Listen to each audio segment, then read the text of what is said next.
چشم آدم میں وقارے آدمی ماتم سے ہے. لا حول ولا قوة الا باللہ العلی العظیم.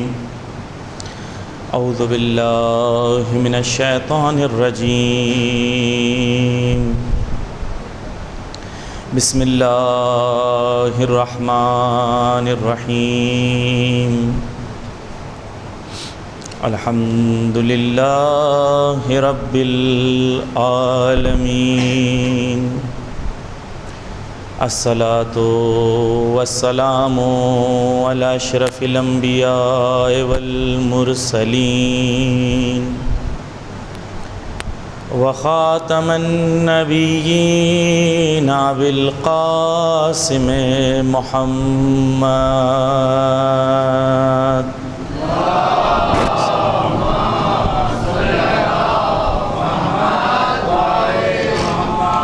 وَلَأَهْلِ بَيْتِ الطَّيِّبِينَ الطَّاهِرِينَ الْمَظْلُومِينَ الْمَعْصُومِينَ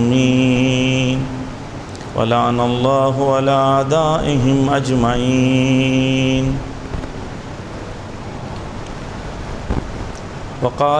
أما بعد وقال رسول الله صلى الله عليه وآله وسلم ان الحسین مصباح الہدی وسفینۃ النجات. صلوات پڑھیں محمد و آل محمد پر.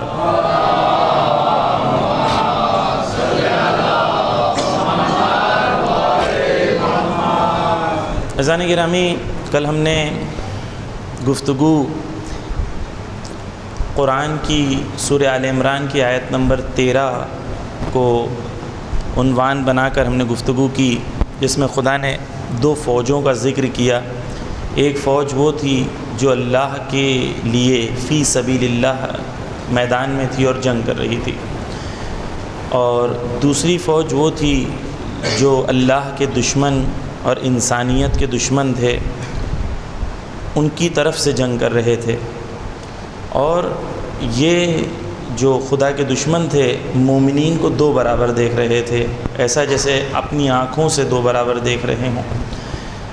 اور پھر خدا نے یہ پورے واقعے میں کہا کہ وہ جن کے پاس آنکھیں ہیں، جو اولی الابصار ہیں، ان کے لیے ان واقعے میں عبرتیں ہیں. عبرت یعنی درس.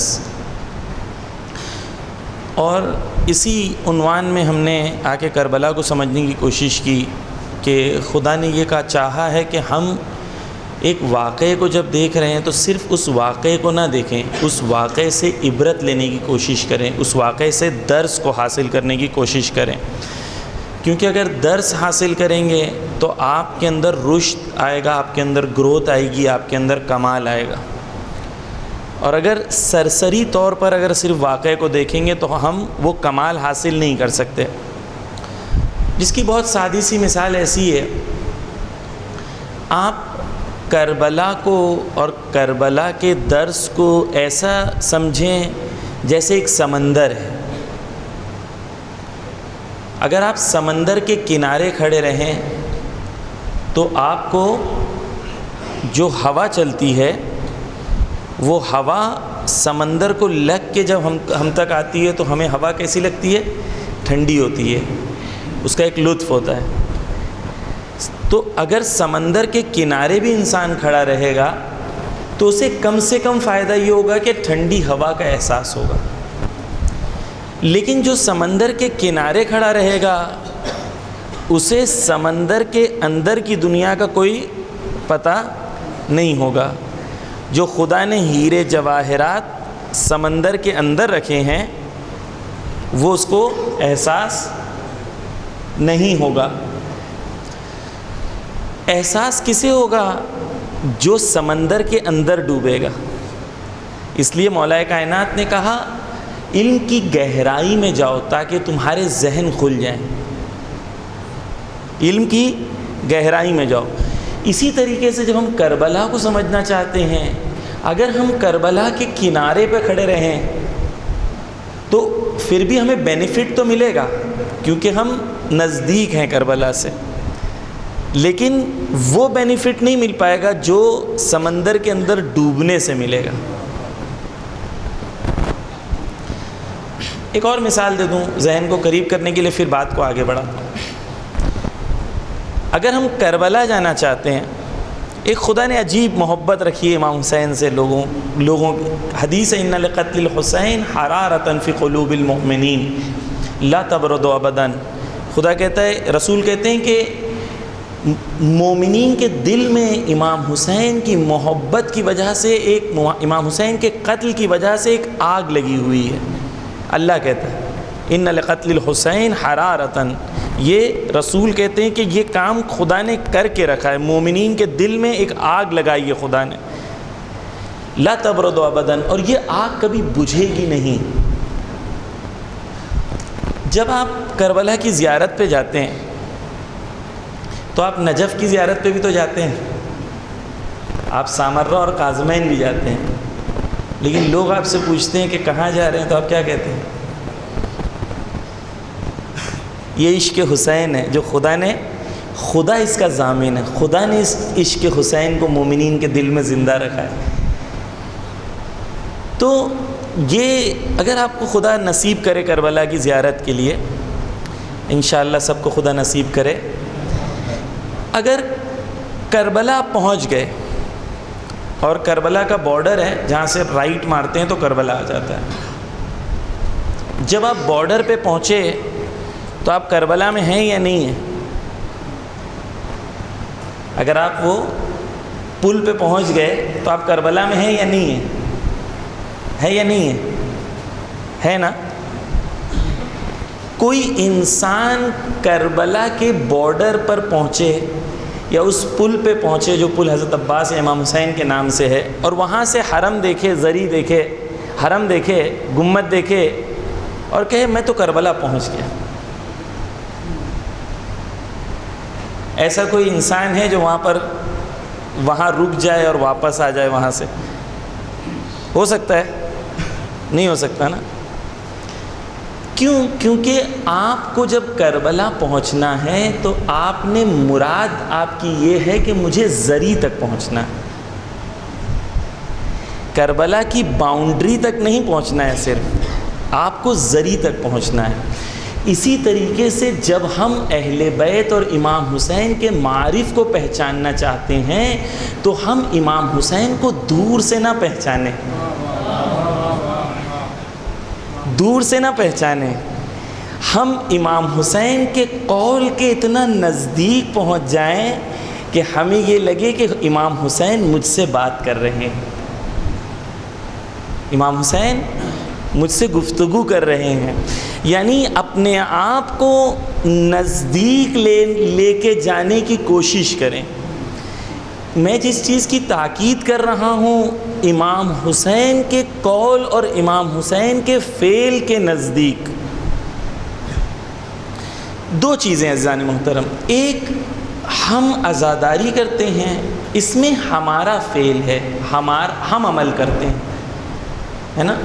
ایک، کربلا میں امام حسین نے فعل کو انجام دیا اور عمل کو انجام دیا.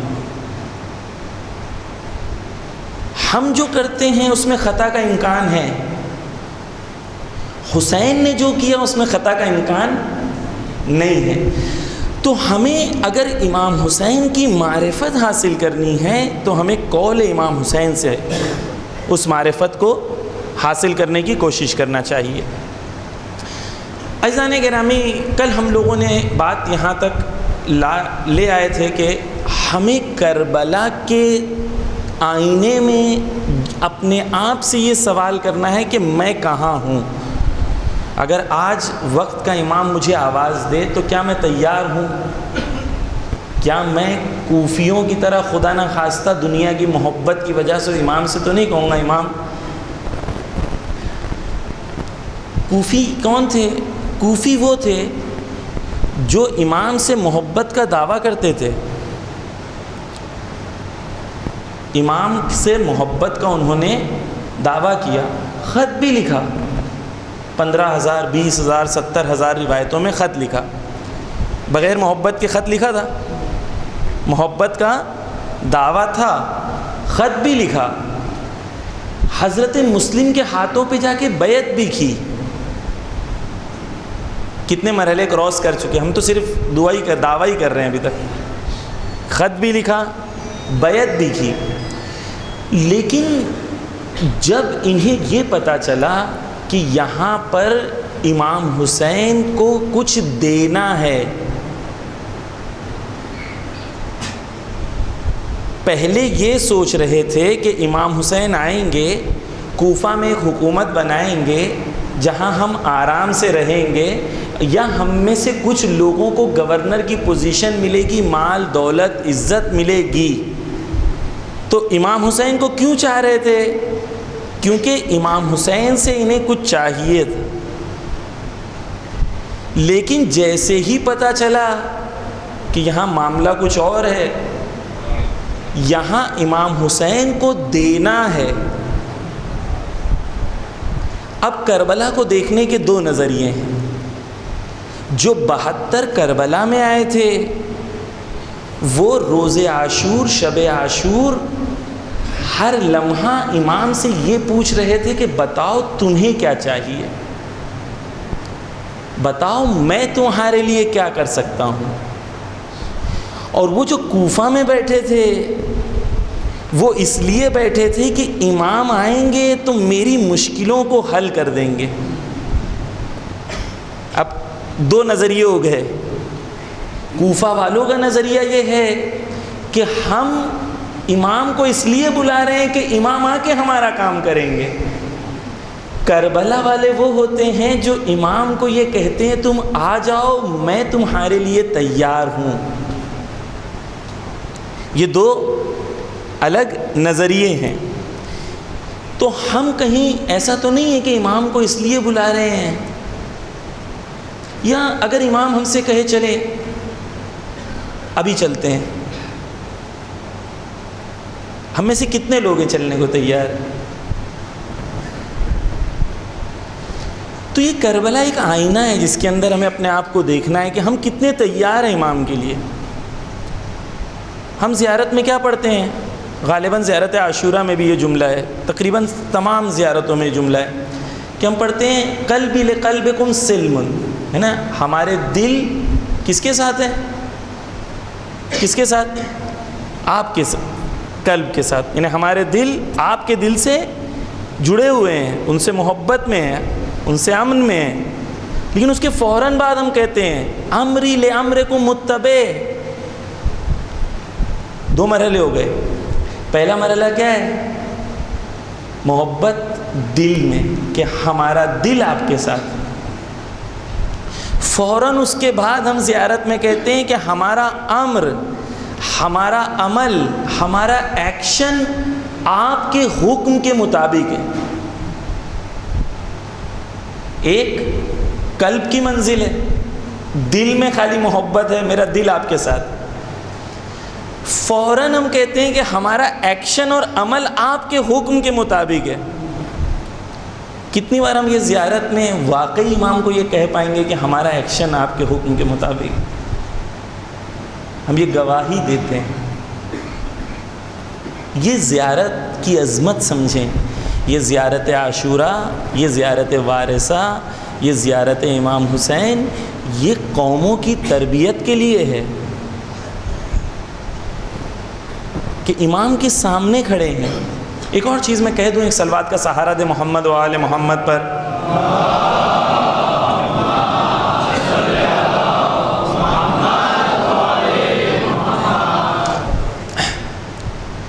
عزیزان گرامی، بہت بار یہ ذہن میں آتا ہے کہ جو غریب ہے وہ زیارت کے لیے نہیں جا سکتا. تو اس غریب کا کیا قصور ہے کہ وہ زیارت کے لیے نہیں جا سکتا؟ وہ تو امام حسین سے محبت کرتا ہے لیکن وہ زیارت کے لیے نہیں جا پاتا.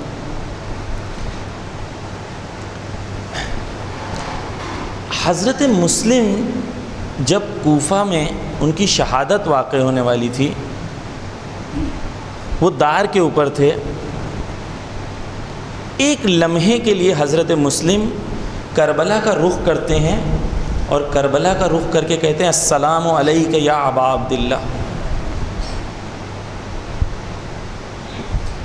امام حسین جب حضرت مسلم نے یہ کہا تو امام حسین کی نماز اس وقت ختم ہوئی تھی۔ نماز ختم ہوتے ہی حضرت مسلم امام حسین نے کہا علیک السلام یا اخی، یعنی پہلے زائر امام حسین یا کربلا کے جنہوں نے کربلا کی طرف رخ کر کے زیارت پڑھی وہ حضرت مسلم تھے، اور جب حضرت مسلم نے اپنے قلب سے اپنے دل سے خلوص کے ساتھ زیارت پڑھی تو وہاں سے جواب بھی آیا۔ بہت سارے کربلا پہنچ جاتے ہیں لیکن اس میں پریشان ہوتے ہیں کہ آج 2 ڈش کیوں بنی، آج تو 3 بننی تھی۔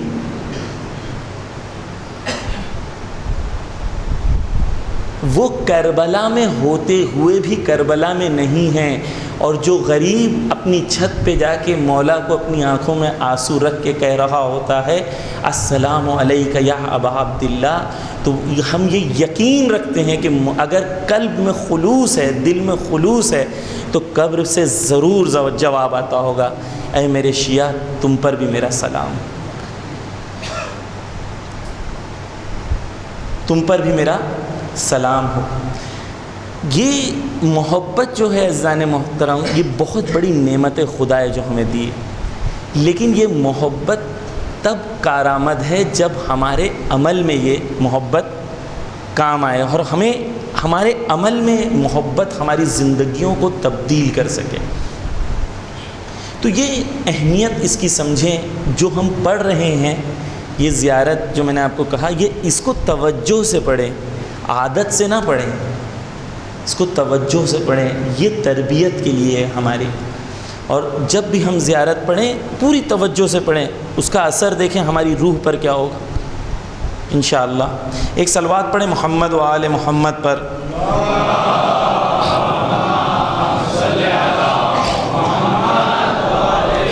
تو بس اب ہمیں کربلا کو دیکھنا ہے اور اپنے آپ کو دیکھنا ہے، اور کربلا کے آئینے میں اپنے آپ کو دیکھنا ہے کہ ہم کربلا کے آئینے میں کیسے۔ امام حسین نے جو محمد حنفیہ کو خط لکھا تھا، اپنے بھائی کو محمد حنفیہ کو خط لکھا تھا، اس میں اپنے مقصد کا اعلان کیا تھا کہ میں کربلا سے قیام جو کر رہا ہوں کیوں کر رہا ہوں۔ ہم معمولاً کہتے ہیں دین بچانے کے لیے کر رہے ہیں، ایک طرح سے جواب صحیح ہے لیکن ایگزیکٹ نہیں ہے۔ امام نے کہا تھا کہ انما خرجت لطلب الاصلاح فی امت جدی۔ امام نے 3 چیزیں کہی تھی، پہلی چیز آپ کے سامنے آج پیش کرنے کا شرف حاصل کر رہا ہوں، مولا کے جملے۔ مولا کہتے ہیں کہ میں یہ قیام اس لیے کر رہا ہوں کہ میں اپنے نانا کی امت کی اصلاح چاہتا ہوں۔ کیا چاہتے ہیں امام حسین؟ اپنے نانا کی امت کی اصلاح، یہ پہلی چیز ہے جو امام حسین چاہتے ہیں۔ یہاں پر یہ سوال اٹھ سکتا ہے کہ بیعت مانگا کس نے تھا؟ بیعت مانگا کس نے تھا؟ یزید نے۔ امام حسین اصلاح کس کی کرنے جا رہے ہیں؟ نانا کی امت کی۔ تو جب بیعت یزید مانگ رہا ہے تو امام ان کی اصلاح کیوں کرنے جا رہے ہیں جو امت مسلمہ ہے؟ کیوں؟ اس لیے کیونکہ کبھی کبھی امتیں مر جاتی ہیں اور ظالم حکومت پر ظلم کر پاتا ہے کیونکہ لوگ خاموش رہتے ہیں ظلم کے سامنے۔ ظالم کی قدرت لوگوں کی خاموشی ہے۔ ظالم تبھی ظلم کر پاتا ہے جب وہ 2 کو مار کے 200 کو ڈرا دے۔ کربلا ہے اس لیے کہ جب تم 2 کو مارو گے تو ہم 200 مرنے کو تیار ہیں۔ ہم ڈرنے والی قوم نہیں ہے۔ یہ کربلا کا ایسنس ہے۔ یعنی امام کہہ رہے ہیں کہ میں کیا چاہتا ہوں؟ اصلاح امت۔ یعنی امت کی موت کب ہوتی ہے؟ جب امتیں ظلم کے خلاف آواز اٹھانا بند کر دیں۔ اور امام نے کیا کہا؟ اگر یزید جیسا شخص اگر تخت پر بیٹھ جائے اور خلافت پر یزید جیسا شخص بیٹھ جائے تو اسلام کو سلام پڑھ دینا چاہیے، اسلام کا فاتحہ کر دینا چاہیے۔ کیوں؟ کیونکہ تخت پر ایک ظالم آ کے بیٹھ گیا۔ جب یہ حالت ہوتی ہے تب امتوں کو جھنجھوڑنے کی ضرورت ہوتی ہے، امتوں کو بیدار کرنے کی ضرورت ہوتی ہے، اور تب کربلا کا واقعہ ہونا ضروری ہوتا ہے۔ امتوں کو بیدار کرنے کے لیے خون کی ضرورت ہوتی ہے، شہادت کی ضرورت ہوتی ہے۔ عزیزان گرامی، میں آپ کے سامنے آج مولا کائنات کے زمانے سے شروع کروں گا کہ مولا کائنات کے زمانے سے امام حسین کے زمانے تک کیسے امتیں ڈکلائن کرتی ہیں، کیسے امتوں کا زوال ہوتا ہے۔ یہ پہلے دن نہیں ہوتا ہے کہ رسول کے قتل کے بعد، رسول کی شہادت کے، رسول کی رحلت کے بعد پہلے دن نہیں ہوتا ہے کہ امت آ کے امام حسین کا قتل کرنے کو تیار ہو جاتی ہے۔ آج میں آپ کے سامنے نہج البلاغہ سے کچھ جملے مولا کائنات کے پڑھنا چاہوں گا جو بہت ہی دردناک ہیں۔ مولا کائنات کے جملے جو بہت ہی دردناک ہیں۔ دوستوں، جب مولا کائنات کے سر پہ ضربت لگی تو مولا کائنات نے یہ نہیں کہا کہ مجھے درد ہوا، کہا کعبے کے رب کی قسم میں کامیاب ہو گیا۔ درد کا احساس نہیں کیا، لیکن مولا کائنات نے نہج البلاغہ میں بار بار درد کا احساس کیا۔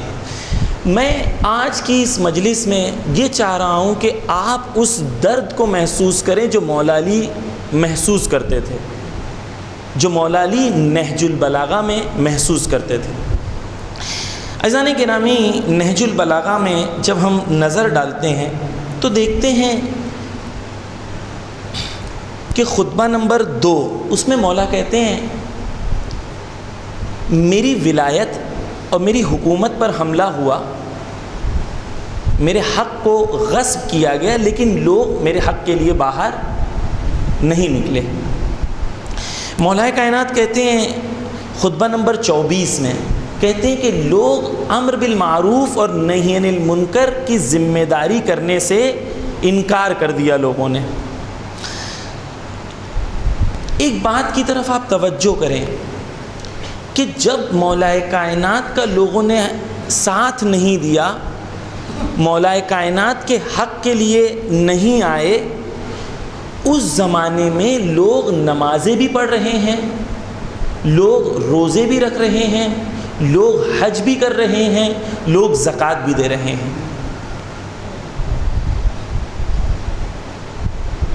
حج کرنا اس زمانے میں آسان تھا یا ڈیفیکلٹ تھا؟ اس زمانے میں لوگ یا اونٹوں پہ جاتے تھے یا گھوڑے پہ جاتے تھے، تو حج کرنا ڈیفیکلٹ تھا یا آسان تھا؟ بتائیں آپ۔ ڈیفیکلٹ تھا نا، مشکل تھا نا حج کرنا۔ لوگ کیوں حج کرتے تھے؟ لوگ بے دین تھے یا دیندار تھے؟ لوگ بے دین تھے یا دیندار تھے؟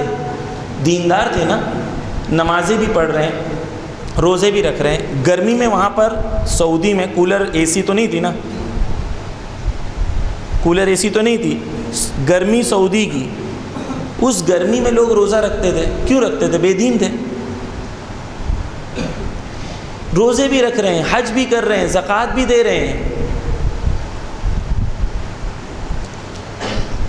عزیزان گرامی، وہ دین جس میں قربانی نہ دینی ہو اور صرف عبادتیں کرنی ہو، لوگوں کو یہ دین پسند ہے۔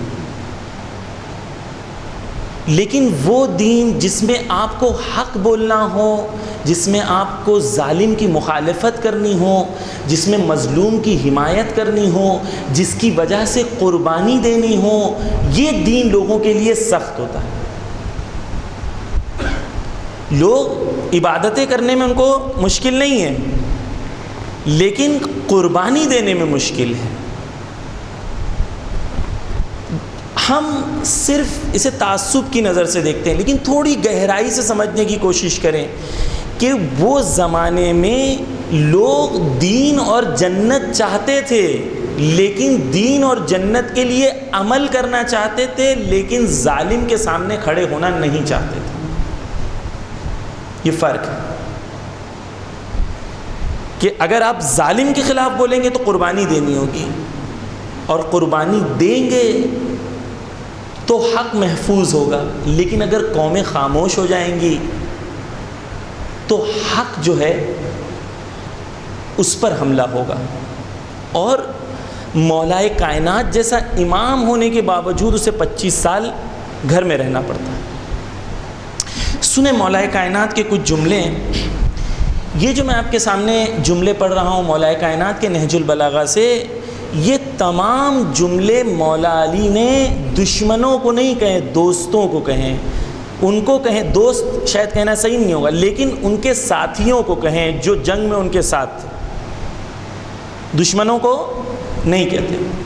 سنیں مولا کائنات کیا کہتے ہیں. خطبہ نمبر 27 نہج البلاغہ میں مولا کائنات کہتے ہیں، مجھے تعجب ہے، مجھے تعجب ہے، مجھے تعجب ہے. 3 بار کہتے ہیں.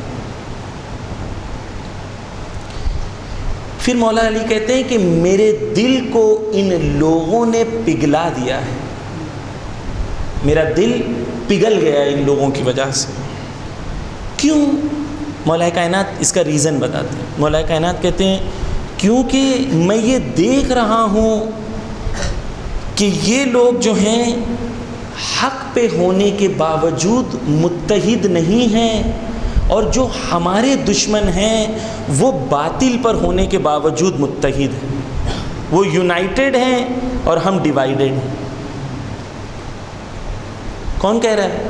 مولا علی کہہ رہے ہیں. یعنی اگر ہم بھی ہماری قوم کے اندر ڈویژنز کو کریٹ کریں، آپس میں دیواریں بنانا شروع کریں، تو مولا علی مجھے بھی یہی کہیں گے کہ مجھے تعجب ہے، مجھے تعجب ہے، مجھے تعجب ہے کہ جب میں یہ دیکھتا ہوں کہ تم حق پہ ہونے کے باوجود بھی تم متحد نہیں ہو اور وہ باطل پہ ہونے کے باوجود بھی متحد ہیں. مولا کائنات اس کے بعد سنیں عزیزان گرامی، یہ درد ہے مولا کا کہ مولا علی جیسا امام موجود ہے، لیکن اگر لوگ سننے والے نہ ہوں تو علی علیہ السلام کہتے ہیں مجھے گھوٹ غم کے پینے پڑتے ہیں. سنیں مولا کائنات کہتے ہیں، ساتھیوں کی طرف رخ کر کے کہتے ہیں کہ خدا تم سے جنگ کرے. جو جنگ میں ساتھی ہیں ان سے کہہ رہے ہیں مولا علی کہ اے کاش کہ خدا تم سے جنگ کرے. مولا علی کہتے ہیں تم نے میرے دل میں پیپ بھر دی ہے. کس نے؟ معاویہ نے؟ یزید نے؟ نہیں، ساتھیوں نے. سنیں مولا علی کا درد.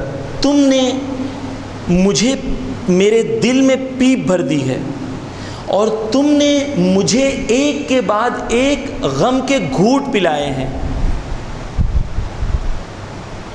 کیا کرتے تھے یہ لوگ؟ امام علی کہتے ہیں کہ جب میں نصیحت کرتا ہوں تو تم میری نصیحت پر عمل نہیں کرتے. جب میں نصیحت کرتا ہوں تو تم میری نصیحت پر عمل نہیں کرتے، جس کی وجہ سے آج یہ موقع آ گیا ہے کہ لوگ مجھے تانا دینے لگے ہیں کہ علی کو جنگ کی ٹیکٹکس نہیں آتی. عزیزان گرامی، اگر امام علی جیسا موجود ہو، ساتھی موجود ہوں، لیکن ساتھی نصیحت پر عمل کرنے کو تیار نہیں ہوں تو قوم کامیاب یا ترقی کے راستوں پر نہیں چل سکتی. قوم ترقی کے راستوں پر، کامیابی کے راستوں پہ تب چلے گی جب مولا کائنات کی نصیحت پر عمل کرنے کو تیار ہو. اس کے بعد مولا علی علیہ السلام ایک خطبے میں فرماتے ہیں، ایک صلوات کا سہارا دے محمد و آل محمد پر.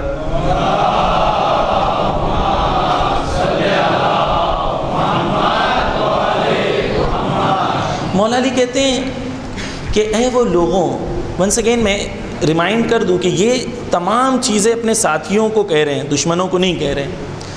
اگر ہم اپنے آپ کو اس آئینے میں دیکھیں تو کیا ہم مولا علی سے کہہ سکتے ہیں کہ نہیں ہم ایسے نہیں ہیں؟ مولا علی کہتے ہیں اے وہ لوگوں جن کے جسم تو حاضر ہیں لیکن وہ خود غائب ہیں۔ مولا علی کہتے ہیں ایسی قوم جس کی خواہشیں بہت زیادہ ہوں ان کے امام ہمیشہ تکلیف میں ہوتے ہیں۔ ایسی قومیں جن کی خواہشیں بہت زیادہ ہوں ان کے امام ہمیشہ تکلیف میں ہوتے ہیں۔ پھر امام کہتے ہیں تمہارے امام جو ہیں وہ اللہ کی اطاعت کرتے ہیں لیکن تم ان کی اطاعت نہیں کرتے، اور جو ہمارے دشمن ہیں وہ اللہ کی اطاعت نہیں کرتے لیکن ان کے چاہنے والے ان کی اطاعت کرتے ہیں۔ امام اللہ کی اطاعت کرتے ہیں، ہم امام کی اطاعت نہیں کرتے۔ جو دشمن خدا ہیں وہ اللہ کی اطاعت نہیں کرتے لیکن لوگ ان کی اطاعت کرتے ہیں۔ اگر امام علی جیسا بھی موجود ہو اور امت اطاعت نہ کرے تو مولا کہتے ہیں کہ وہ لیڈرز، وہ امام، وہ ہمیشہ تکلیفوں میں رہتے ہیں۔ امام اس کے بعد کہتے ہیں، ایک صلوات پڑھے محمد و آل محمد پر۔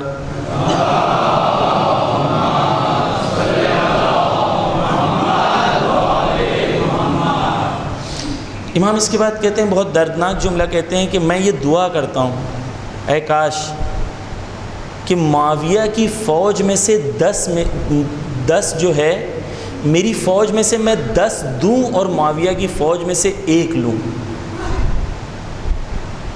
میری فوج میں سے 10 دے دوں اور معاویہ کی فوج میں سے 1 لے لوں۔ کیوں؟ کیونکہ وہ مطیع ہیں، کیونکہ وہ اوبیڈینٹ ہیں۔ عزیزان گرامی، اسلام اور امامت اور ولایت کا مطلب یہ ہے کہ امام کے سامنے تسلیم ہو جانا۔ جب امام کچھ کہے تو اس میں اپنی خواہش کا اظہار نہ کرنا۔ امام خود کہتے ہیں کہ امام کہتے ہیں خطبہ نمبر 97 میں، امام کہتے ہیں کہ میں نے تمہیں اوپنلی ایڈوائز کیا لیکن تم نے نہیں سنا، میں نے سیکریٹلی تم کو ایڈوائز کیا لیکن تم نے نہیں سنا۔ یہ آخری چیز ہے، اس کے بعد میں بات کو ربط دوں گا، اپنی بات کو تکمیل کرنا چاہوں، لیکن امپورٹنٹ یہ تھا کہ ہم کو جاگنا کہ مولا علی کیا کہہ رہے ہیں ہمیں، کہیں اس معیار پہ خدا نہ کرے ہم بھی وہی کام نہیں کر رہے جو کوفہ والے کر رہے تھے مولا علی کے ساتھ۔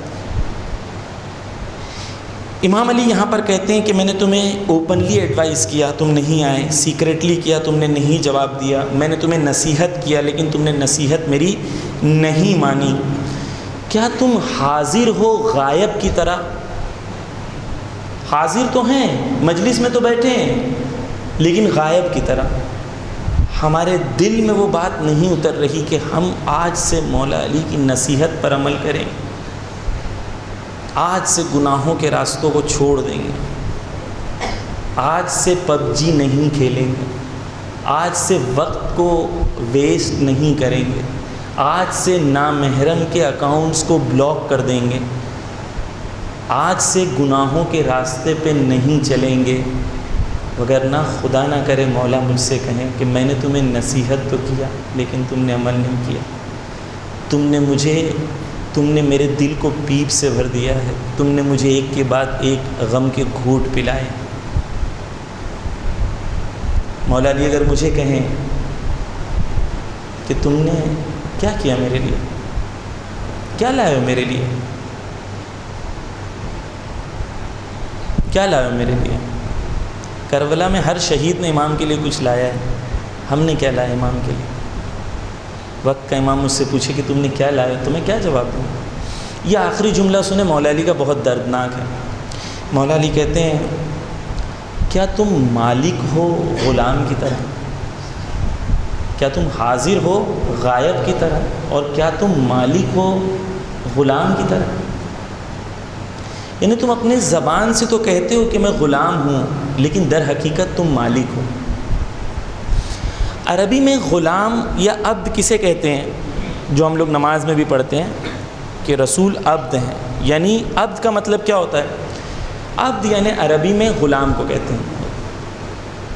مثال کے طور پر عرب کلچر میں اگر کوئی غلام ہے، آپ اس سے کہیں کہ میرے گھر میں تھوڑا سا کام ہے، آپ مدد کرنے آ سکتے ہو کل، تو غلام یہ کہے گا میں آزاد نہیں ہوں، میں غلام ہوں۔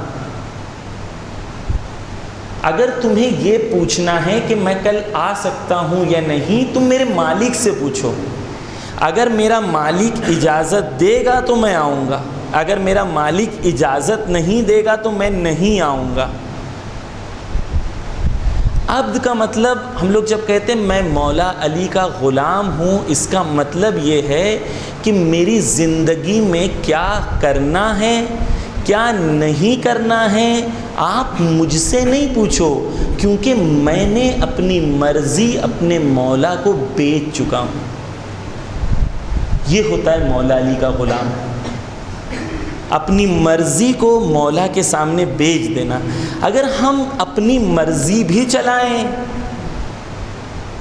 اور یہ بھی کہیں کہ ہم مولا علی کے غلام ہیں، تو مولا علی نہج البلاغہ میں خطبہ نمبر 97 میں ہمیں کہیں گے کیا تم ایسے غلام ہو جو مالک کی طرح ہو؟ میں خصوصاً ہمارے جوانوں کی طرف، اپنی مجلسوں کا میرا رخ ہمیشہ جوانوں کی طرف ہوتا ہے۔ اپنی ذمہ داری کو پہچانے، خدا نے کتنی عظیم ذمہ داری ہمارے کاندھوں پہ دی ہے۔ جس کا امام علی جیسا امام ہو، اس قوم کے جوانوں کی کیا ذمہ داری ہونا چاہیے؟ علی علم کے امام تھے، ہماری قوم علمی معیار پر دنیا کے سطح پر کہاں پر ہے؟ ہندوستان میں IIT میں، IIMs میں، اسرو میں، ہندوستان کی ٹاپ لیول یونیورسٹیز کے اندر ہمارے کتنے علی کے چاہنے والے موجود ہیں؟ کتنے ہندوستان میں ٹاپ لیول پہ ہندوستان میں شیعہ کتنے؟ کیونکہ ہم نے اپنی سوچ کو بہت چھوٹا بنایا ہے۔ میں ایک انالیسس آپ کے سامنے پیش کرتا ہوں، اس کے بعد میں بات کو آگے بڑھاؤں گا۔ ایک صلوات پڑھیں محمد و آل محمد پر۔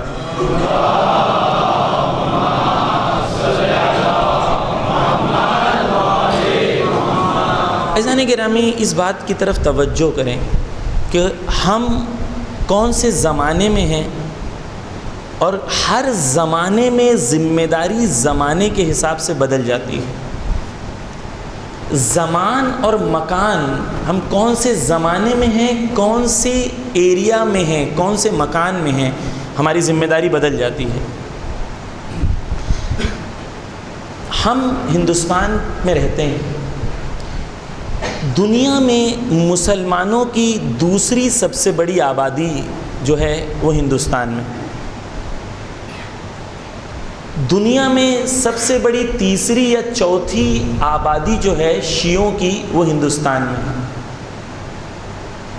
میں اگر آپ سے ایک سوال کروں کہ ہماری امام سے کچھ توقع ہیں، کچھ ایکسپیکٹیشنز ہیں، اور وہ امام ہیں، ہماری مدد کرتے ہیں، ہر لمحہ ہماری مدد کرتے ہیں، ہماری امام سے کچھ ایکسپیکٹیشنز ہیں، لیکن وہ جو وقت کا امام ہے وہ جب ہندوستان کے شیعوں کو دیکھ رہا ہے اور کہہ رہا ہے کہ یہ دنیا میں سب سے بڑی تیسری شیعہ آبادی ہے، تو امام کی ہمارے سے ایکسپیکٹیشن کیا ہے، امام کی ہمارے سے توقع کیا ہے؟ آپ غور کریں کہ شیخ زکزکی ہندوستان آتے ہیں اور واپس چلے جاتے ہیں۔ اس کی الگ الگ تحلیلیں ہیں، لیکن میں پوری تحلیل نہیں پیش کرنا چاہتا ہوں، ورنہ مجلس کا وقت میرا چلا جائے گا اس میں۔ لیکن کم سے کم ہمیں ایک بات تو یہ ایکسیپٹ کرنی ہوگی کہ ہم اس لائق نہ تھے، یا ہمارے اندر وہ قدرت، طاقت اور صلاحیت نہیں تھی کہ ہم انہیں ہندوستان میں روک پائیں. اس بات کو ہمیں ایکسیپٹ کرنا پڑے گا کہ ہم فیل ہو گئے. امام نے اپنے ایک نمائندے کو بھیجا اس قوم کو چیک کرنے کے لیے کہ دیکھو تمہارے اندر ابھی تک تم نے قدرت اور صلاحیت پیدا کی یا نہیں کی. اس ٹیسٹ میں ہم فیل ہو گئے. فیل ہونے کا مطلب یہ نہیں کہ ہم مایوس ہوں. فیل ہونے کا مطلب یہ ہے کہ ہم تیاری کریں, ہم اپنے آپ کو مضبوط بنانے کی کوشش کریں. آپ جو جوان ہیں آج رات کو سونے سے پہلے اپنے امام سے ایک سوال کریں کہ اے امام تو مجھ سے کیا چاہتا ہے. میں نے آج تک تجھ سے تو یہ کہا کہ میں تجھ سے کیا چاہتا ہوں, آج تو مجھے یہ کہے کہ تو مجھ سے کیا چاہتا ہے, میں تیرے لیے کیا کر سکتا ہوں. میں 50 60 70 سال کی زندگی میں کوئی ایک ایسا کام کر کے گزرنا چاہتا ہوں کہ وہ اینٹ بنے جس اینٹ سے ظہور کی دیوار کھڑی ہو سکے. یہ ہر جوان کی ذمہ داری ہے کہ یہ سوچ رکھے کہ مجھے وہ اینٹ بنانی ہے جو اینٹ ظہور کی دیوار کو کھڑی کر سکے. عزیزان گرامی, ہم کربلا کو اس رخ سے دیکھنا شروع کریں کہ ہمیں کربلا کو کچھ دینا ہے, ہمیں وقت کے امام کو کچھ دینا ہے, ہمیں وہ قوم بننا ہے جو تیار ہوگی وقت کے امام کے لیے. یہ ایٹیٹیوڈ بلڈنگ کی ضرورت ہے, یہ ایٹیٹیوڈ ڈیولپ کرنے کی ضرورت ہے. عزیزان محترم, میں آپ کے سامنے کچھ اور مثالیں آپ کے سامنے دیتا ہوں. عزیزان محترم,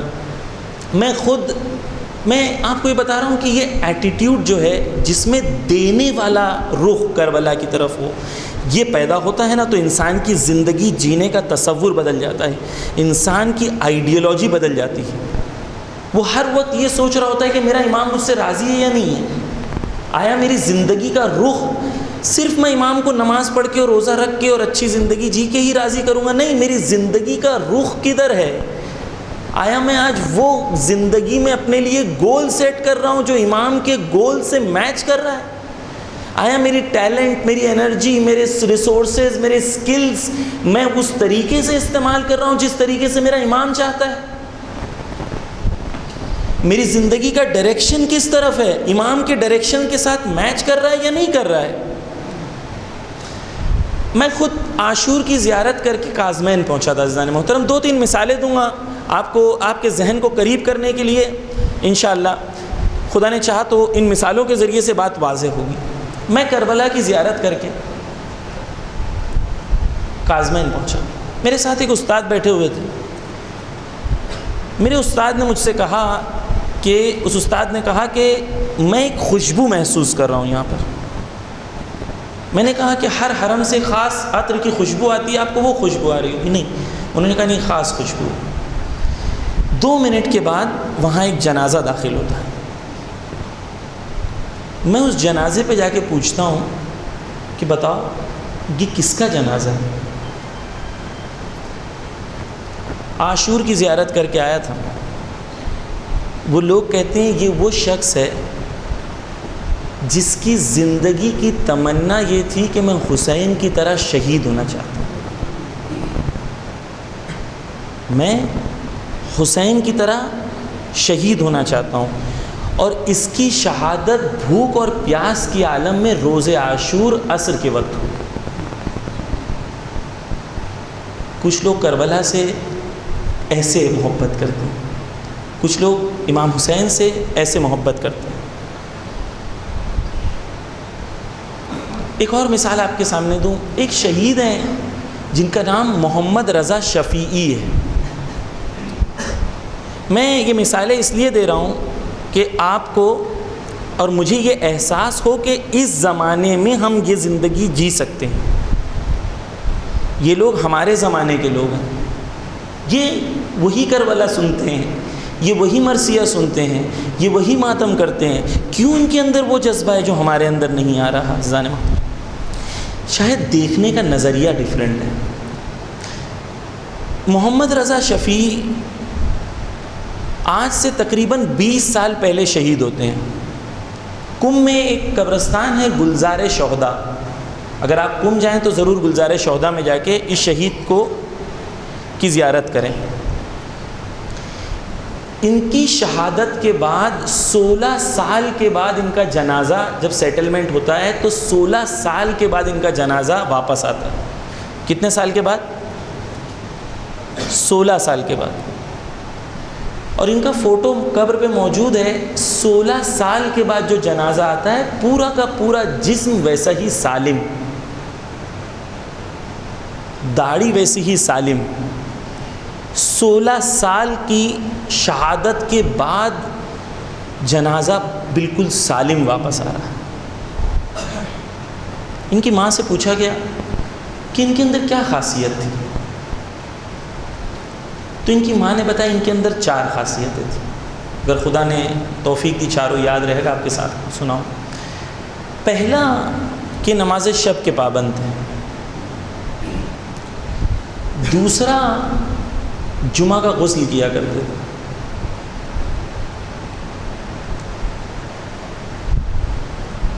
چوتھا مجھے یاد نہیں آ رہا ہے. تیسرا اس میں یہ تھا کہ جب یہ زیارت عاشورہ پڑھا کرتے تھے اور اس میں گریہ کیا کرتے تھے تو گریہ کرنے کے بعد اپنے آنسو کو اپنے جسم پہ لگا لیا کرتے تھے. یہ زیارت عاشورہ رسم نہیں ہے، یہ زیارت عاشورہ انسان کو نورانی بنا دیتی ہے، لیکن وہ خلوص سے انسان پڑھے.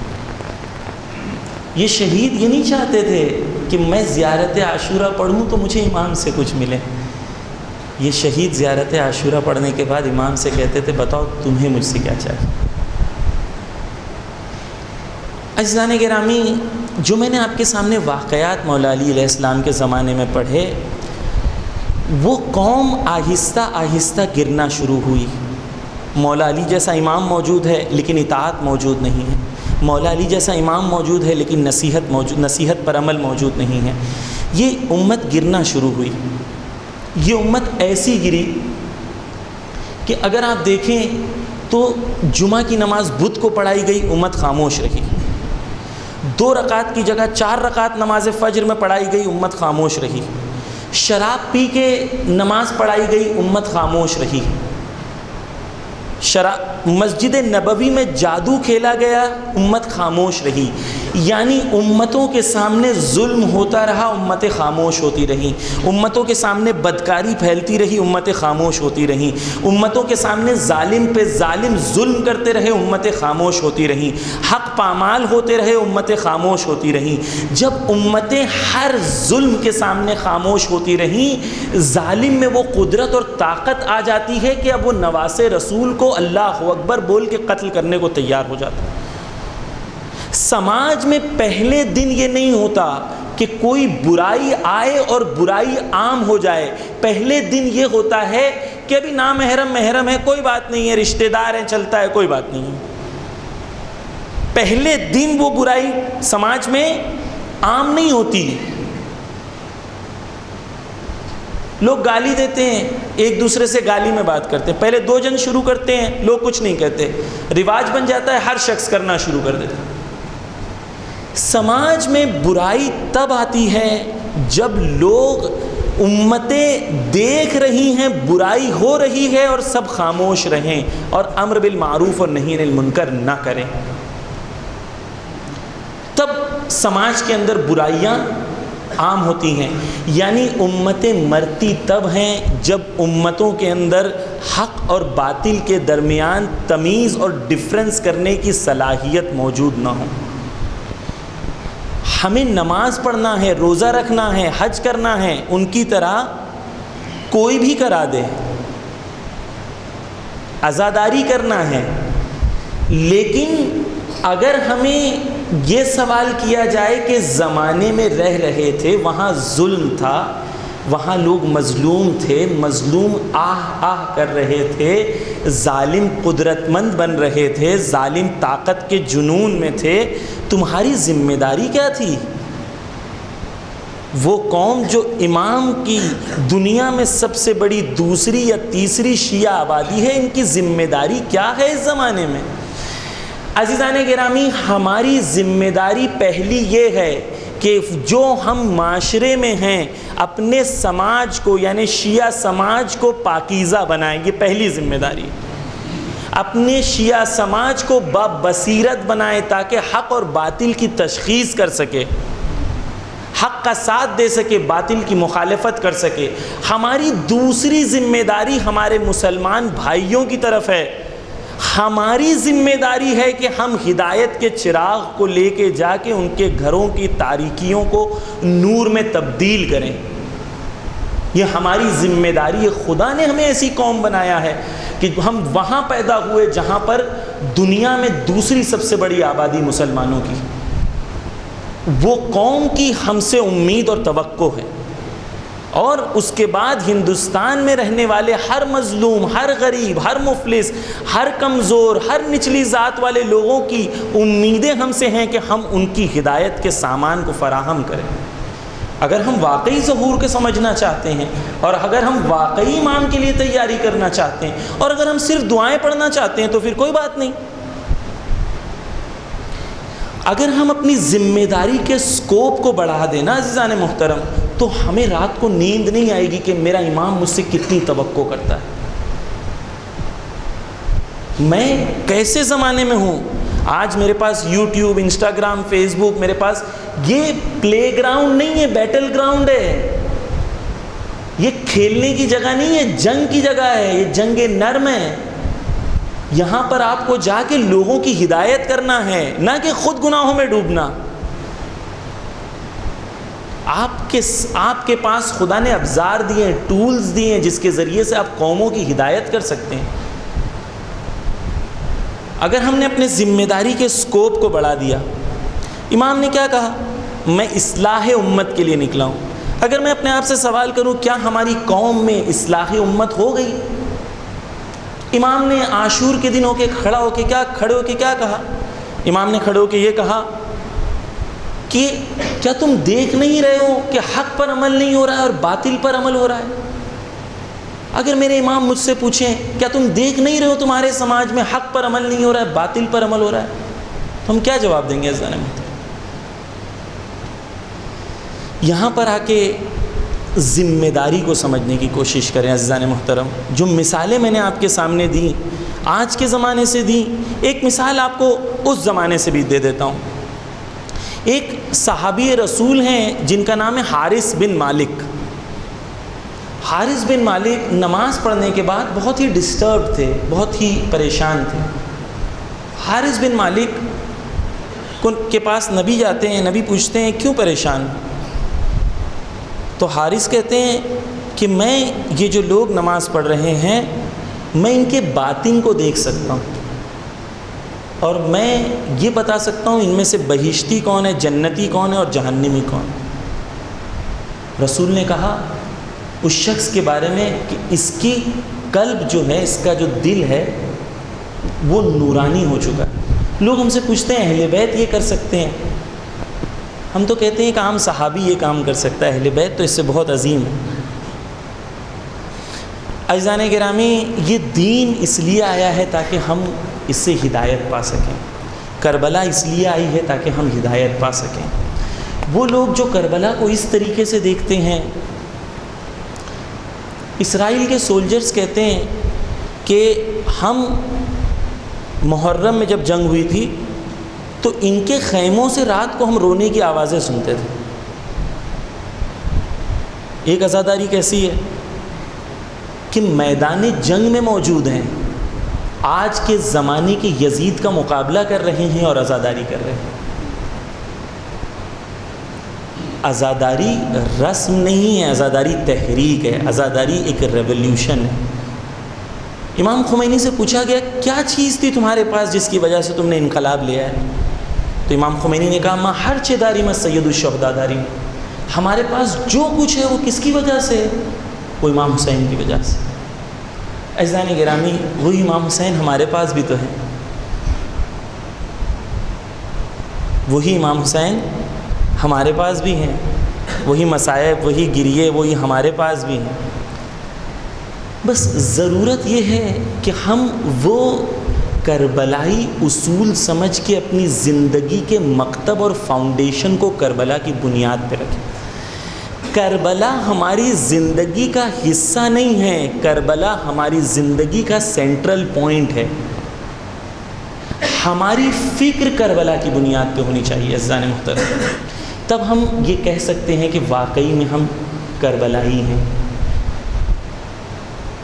ہم کربلائی بنے، کربلائی نام نہ رکھیں۔ ایک ٹرینڈ ہو گیا ہے نا کہ اپنے نام کی جگہ کربلا جا کے واپس آئیں اور لکھ دیں کربلائی۔ کربلا جا کے آنے سے کوئی کربلائی نہیں ہوتا، وگرنہ جو کربلا میں موجود تھے تو قاتل بھی کربلا میں موجود تھے۔ کربلا پہنچنا ایک اور چیز ہے، کربلا جا کے خیمے حسینی میں داخل ہو جانا ایک اور چیز ہے۔ اذان گرامی، اپنے آپ کو سنواریں، اپنے آپ کو بنائیں، خصوصاً جوانی کے عالم میں۔ جوانی بہترین وقت ہے عبادت کے لیے، جوانی بہترین وقت ہے امام سے راز و نیاز کرنے کے لیے، جوانی بہترین، کیونکہ جوان کی جو انرجی ہوتی ہے وہ ایک الگ لیول پہ ہوتی ہے۔ امام خمینی جب جوان تھے اور وہ قم آئے تھے، نماز فجر کا وقت ہو رہا تھا، نماز فجر کے وقت پہ امام خمینی، برف باری ہو رہی تھی، باہر جاتے ہیں، برف کو توڑتے ہیں، حوض جو تھا اس کے اندر برف بھر گیا تھا، وضو کے لیے پانی نہیں تھا، برف کو توڑتے ہیں اور اس برف کو توڑ کے اپنی جوانی میں وضو کرتے ہیں، برف کے پانی سے، وہ ٹھنڈے موسم۔ جوانی یعنی وہ جس کے اندر انسان عاشق خدا ہو جائے۔ ایک جوان کا واقعہ رسول کی زندگی سے پڑھتا ہوں، ایک صلوات پڑھے محمد و آل محمد پر۔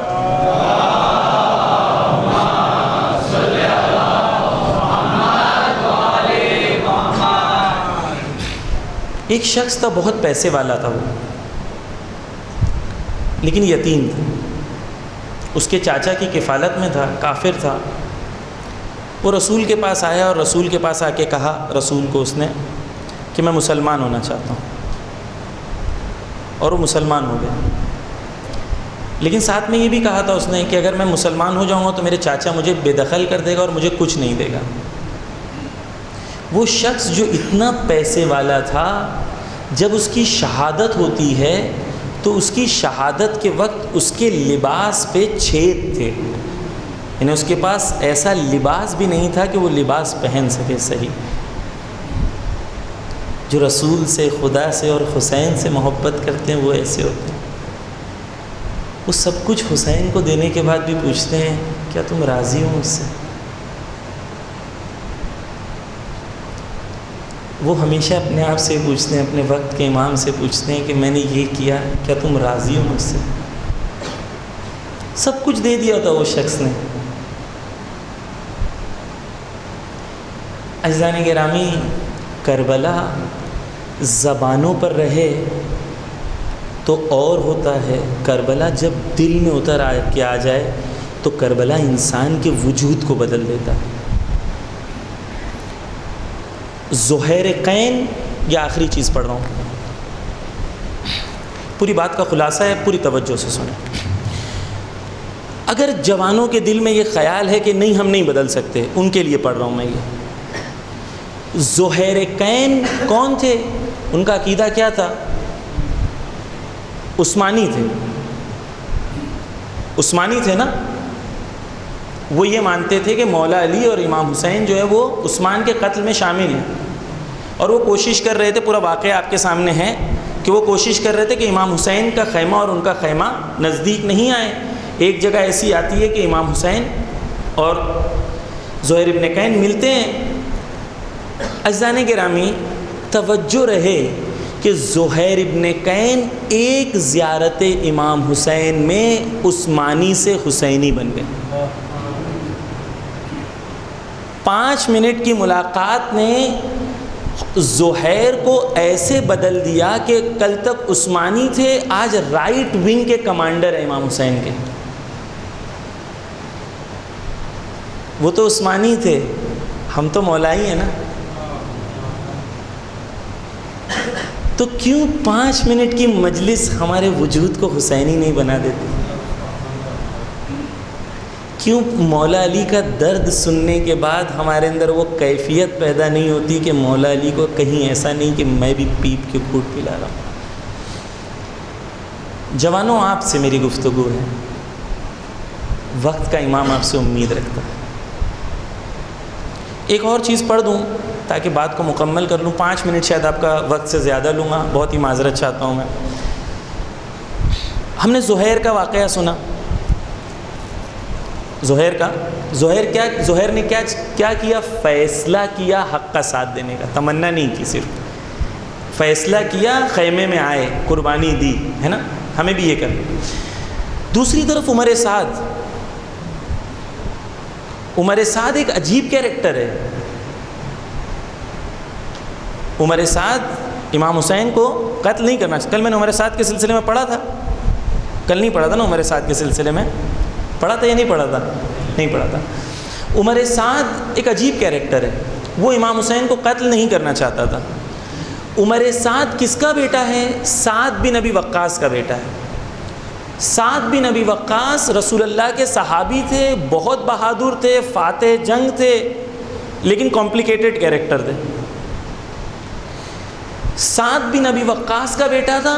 وہ امام حسین کو بچپن سے جانتا تھا. عمر سعد یعنی جو معجزے ہم سنتے ہیں اس نے سب دیکھے تھے.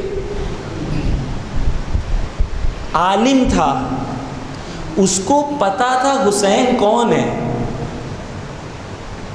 اس کو پتا تھا کہ حسین علیہ السلام کون ہے، اور اس کو یہ بھی پتا تھا کہ اگر حسین کو شہید کروں گا تو میری جہنم پکی ہے. اس کو یہ بھی پتا تھا کہ اگر حسین کو قتل کروں گا میری جہنم پکی. اس لیے وہ پوری کوشش یہ کر رہا تھا کہ حسین قتل نہ ہو. لاسٹ میں عبید اللہ نے خط لکھ کے کہا کہ اگر تم نہیں قتل کرو گے تو میں خولی کو یا شمر کو میں کمانڈر بنا دوں گا. اس وقت میرے ذہن میں نہیں کس کو بنا دوں گا، لیکن ایک کو میں کمانڈر بنا دوں گا اگر تم نہیں قتل کرو. توجہ رکھیں عزیزان محترم. عمر سعد یعنی کیا؟ عمر سعد یعنی وہ شخص جو دنیا بھی چاہتا ہے اور حسین بھی چاہتا ہے. عمر سعد پہ لعنت بھیجنا بہت آسان ہے، لیکن اپنے اندر کی وہ شہر رے کو پہچاننا جو شہر رے ہمیں دنیا کی طرف کھینچ رہی ہو اور حسین مجھے کربلا کی طرف کھینچ رہے ہوں، اور اس جہاد میں اپنے آپ کو پہچاننا کہ میں شہر رے کے لالچ میں نہیں بکوں گا. عمر سعد کیا چاہتا تھا؟ دنیا بھی چاہتا تھا، حسین بھی چاہتا تھا. گناہ بھی چاہتا تھا، حسین بھی چاہتا تھا. اگر ہم سے یہ سوال کیا جائے کہ بتاؤ تم صرف حسین چاہتے ہو یا دنیا بھی چاہتے ہو اور حسین بھی چاہتے ہو، تو ہم کیا جواب دیں گے؟ عمر سعد کے پاس موقع تھا، امام نے اس سے ملاقات کی. جس طریقے سے زہیر قین کے ساتھ ملاقات کی اسی طریقے سے عمر سعد کے ساتھ بھی ملاقات کی. عمر سعد کو بھی دعوت دی، زہیر کو بھی دعوت دی. ایک نے دعوت کو قبول کر لیا، جنتی بن گیا. ایک نے دعوت کو قبول نہیں کیا، لعنتی بن گیا. اب عزیزان محترم مجھے یہ کہنے دیں کہ حسین نے فرش عزا بچھا کے ہم سب کو دعوت دی. بتاؤ کہ تم میں سے کون زہیر بننا چاہتا ہے اور کون گناہوں کے راستے پہ باقی رہتے ہوئے خدا نہ کرے عمر سعد کے راستے پہ چلنا چاہتا؟ ہمیں زندگی میں موقع بہت ملیں گے. حرام کا موقع اس وقت یاد رہے حسینی ہوں، حرام کی طرف نہیں جاؤں. 5 لاکھ مل جائے گا، ایک حرام کام کر دوں گا، بعد میں تھوڑا سا نیاز وغیرہ بھی کر دوں گا. حسین کو حرام کمائی نہیں چاہیے، حسین کو پاکیزہ لوگ چاہیے. عزیزان گرامی، یہ پاکیزہ دین ہے جس کے لیے حسین نے قربانی دی. کربلا کو زبانوں سے نکال کے اپنے وجود میں لائیں، اپنے قلب اور اپنے دل میں لائیں. ہمارا دل جب دھڑکے تو کربلا کی آواز ہمیں سنائی. اور آج عراق میں، ایران میں، لبنان میں موجود ہیں لوگ جو ایسی زندگیاں جی رہے ہیں. ایک شہید ہیں، بہشت زہرا میں ان کی قبر ہے. حضرت زینب کے روضے کے دفاع کرتے کرتے شہید ہوئے ہیں. جب ان کا بوم پھٹا اور ان کا گلا جو ہے الگ ہوا تو جو ان کے ساتھی تھے وہ بتا رہے تھے کئی منٹ تک جسم الگ ہونے کے بعد بھی ان کے منہ سے لبیک یا حسین کی آوازیں آ رہی تھیں.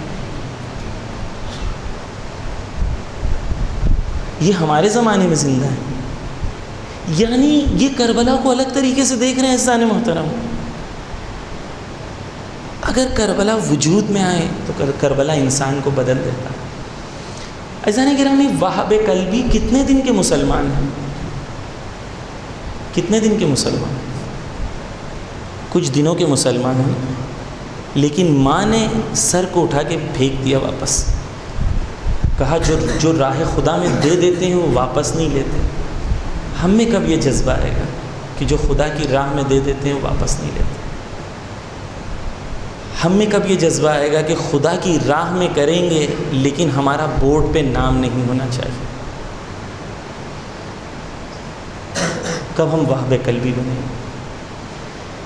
عزیزان گرامی، کربلا، کاش ہم وہ عزاداری ایک بار کریں جو عزاداری ہمارے وجود کو بدل دے، وہ عزاداری جو ہماری روحوں کو زندہ کر دے، وہ عزاداری کہ جب آئے تھے تو گنہگار تھے فرش عزا پہ بیٹھے ہوئے، لیکن روتے روتے حسین سے کہیں گے حسین جب میں جا رہا ہوں تو مجھے خور کی طرح معاف کر دینا، لیکن میں یہ وعدہ کر کے جا رہا ہوں حسین کہ جب میں یہاں سے جاؤں گا تو خور کی طرح آپ کے راستے پہ چلوں گا، خور کی طرح آپ کی راہ پر قربانیاں دوں گا.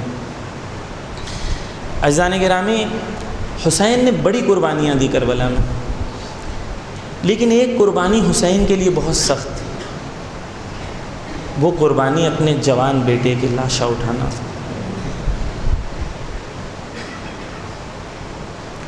جب علی اکبر شہادت کے لیے آئے مولا کے پاس، مولا کے لیے بہت سخت تھا علی اکبر کو جدا کرنا. مولا نے ماں کے پاس بھیجا، پھر زینب کے پاس گئے. مجھے نہیں پتہ عزیزان محترم، جو شبیہ رسول ہو اس کو زینب نے کس طریقے سے پیدا کیا ہوگا، کس طریقے سے رخصت کیا ہوگا. علماء بتاتے ہیں جب علی اکبر نکلنا چاہ رہے تھے تو پردے کا خیمہ اٹھتا تھا پھر گر جاتا تھا، اٹھتا تھا پھر گر جاتا تھا. یعنی علی اکبر جانا چاہتے تھے، بیویاں جانے نہیں دے رہی تھی. ہاں، علی اکبر آتے ہیں، سوار ہوتے ہیں، علی اکبر گھوڑے پہ سوار ہیں، چل رہے ہیں، حسین پیچھے پیچھے علی اکبر کے چل رہے ہیں. علی اکبر کہتے ہیں بابا آپ نے تو اجازت دے دی تھی نا.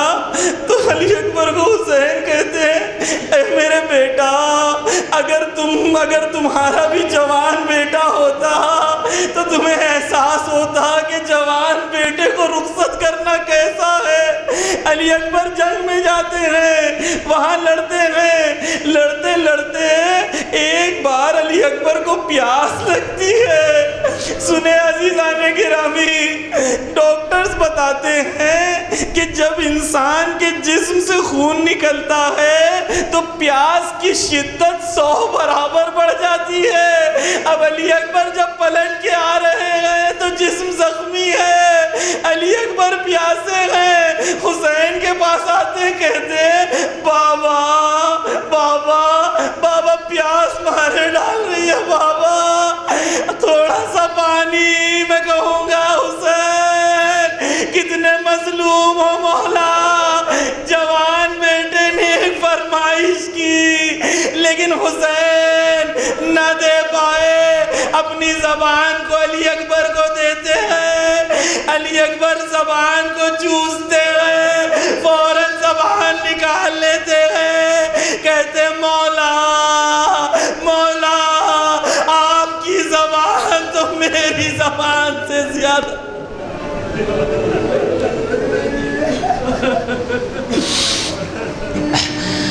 لعنت اللہ علی القوم الظالمین۔ یا اللہ بحق محمد و آل محمد ہماری اس حقیر سی عبادت کو تیری بارگاہ میں قبول فرما۔ یا اللہ یا اللہ یا اللہ ہماری قوم کو متحد کر دے۔ یا اللہ بحق محمد و آل محمد ہمارے دلوں کو ایک دوسرے سے جوڑ دے۔ یا اللہ بحق محمد و آل محمد ہمارے جوانوں کو علم اور تعلیم کے زیور سے اس قوم کو علم اور تعلیم سے بھر دے۔ یا اللہ اس قوم کی خواتین کی چادر کی حفاظت فرما۔ یا اللہ بحق محمد و آل محمد دعا یہ ہے مولا کہ آیت اللہ خامنہ آیت اللہ سیستانی اور سید حسن نصر اللہ کی حفاظت فرما۔ یا اللہ وقت کے امام کے ظہور میں تعجیل فرما اور ہمیں ان کے اعوان و انصار میں شمار فرما۔